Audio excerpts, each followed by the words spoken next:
The American Colony Hotel here in East Jerusalem is not only known for its exquisite grounds, fantastic tiles, and beautiful oriental rugs, it's also a political hotspot where Palestinian leaders often meet with journalists and diplomats.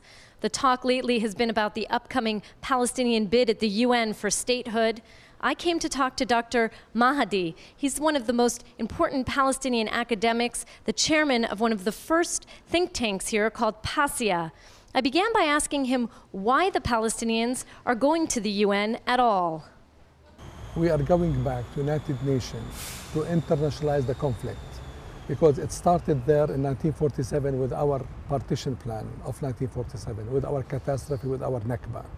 And it went on for 6 years of Palestinian suffering till we reach Israel occupying all Palestine, West Bank, Gaza, and East Jerusalem. And the world again recognized Israel should end occupation of these territories and should withdraw from 1967 borders. We went even to the first Intifada in 1987, where we acknowledged Israel and asked the Israelis to meet us halfway for negotiation process. We cannot undo you, we want to coexist with you. And then we went from the Intifada to Madrid, and from Madrid to Oslo, which Oslo established the PA. And we accepted to go through a painful process of 20 years of negotiation with many Israeli prime ministers, starting with Rabin and ending with Netanyahu. Today we are telling the Israelis, wake up guys. There is an awakening in the Arab world. Nobody will accept dictatorship and suffering and bleeding and sucking our bloods. And if you don't wake up, you continue living in this ghetto with the fear and the military mentality, you will never be part of this Middle East. Waking up meaning to recognize us, to end your occupation to our territory. So we go to internationalize the conflict and telling the world, you accepted the two-state solution, we make two historical concessions, the partition plan 1947 and now 1967, and we need you to recognize us as land, people, government with border as a state. My question to you, though, is every issue that you brought up, whether it's refugees, Jerusalem, borders, all of that has to be negotiated, the details between the parties. So what will the UN's, even the General Assembly recognizing you as a member state, how will that work towards solving any of those issues? We are not inventing the wheel. It's already there. 20 years of painful negotiation, we discussed every details on all these issues. How to open and share Jerusalem, how to have the right of return of the Palestinians, how to have secure borders, how to share the economy in the region, how to invite Israel normalization and recognition in the whole Arab world. It's already there. The Israelis were so stubborn and so reluctant to accept this embracement in the Arab world and through the Palestinians. The United States is against this move to go to the UN. They've been very vocal. President Obama has said that he will use a veto if it goes to the Security Council. Are you concerned that financial aid from the US could be cut, some $550 million? Well, you have been living in a culture of a prison. Water, electricity, sewage, education, health, transportation, all covered by Europe and the US. And this prison, sometimes you improve the quality of life in the prison, so you build institutions, you have nice roads, you have enough offices, and you have good salaries. Tomorrow the prison will have different conditions. The prison will never change, but different conditions in terms of supply and support. And this suffering, we have been going through it for the last 60 years. And it will not add something we don't live it, we don't know it. So on the contrary, it will expose the reality of those funders. So where is your ethics, where are your values, where are your principles? We want negotiation, but there is no delivery. We want freedom settlement, there is no delivery. We want to open Jerusalem and share Jerusalem, there is no delivery. So tell us what you want us to do. I know. I guess my question is, for the Palestinians, is it worth risking, you know, a breakdown of ties with the US to go to the UN? Two things. In the Western culture, it's business-like relationship. It's my pocket and my market and my kitchen. In the Arab culture, it's dignity, it's national pride. And we have been sacrificing our life for the cause. Money comes and goes, it's not the future. The Arab awakening is not for seat of power, it is for dignity, for freedom, for democracy. The streets of Cairo and Alexandria, as well as Tripoli and Yemen, is for one word, my dignity. What happens the day after this vote? I mean, the Palestinians already have enough support in the General Assembly to support this. But what happens the day after?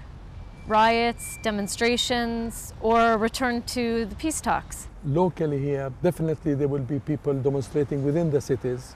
The PA did not mobilize all the community towards that because nobody wants things to be loose out of hand and nobody wants other to hijack the event.